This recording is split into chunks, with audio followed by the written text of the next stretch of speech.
गणेश उत्सव म्हणजे आनंदाचा, भक्तीचा आणि एकोपा वाढवणारा सण. घराघरात बाप्पांचं आगमन झालं की वातावरण प्रसन्न होतं. भक्तिगीत, आरत्या, ढोल ताशांचा गजर, सगळीकडे उत्साहाचं वातावरण असतं. आणि 11 दिवसानंतर वेळ येते बाप्पाच्या विसर्जनाची, बाप्पाला निरोप देण्याची.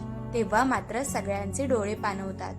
पण याच उत्सवामध्ये काही दृश्य मात्र मनाला टोचणारी असतात. विसर्जनाच्या वेळी मूर्तीला ढकलून दिलं जातं. मूर्तीचे हात वेगळे होतात, पाय मोडतात. आपल्याच लाडक्या बाप्पाला आपण अशा अवस्थेत का निरोप द्यावा?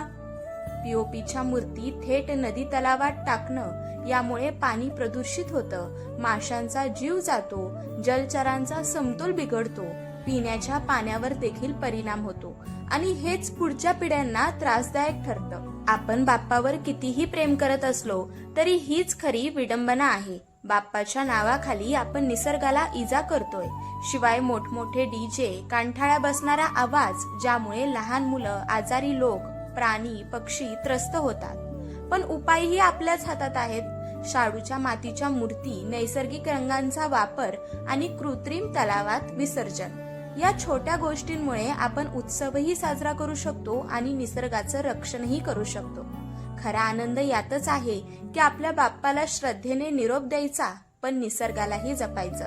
चला तर मग या वर्षी आपण सगळे ठरवूया, बाप्पाला निरोप देऊ प्रेमाने, पर्यावरणाला जपू जबाबदारीने. गणपती बाप्पा मोरया, पुढच्या वर्षी लवकर या.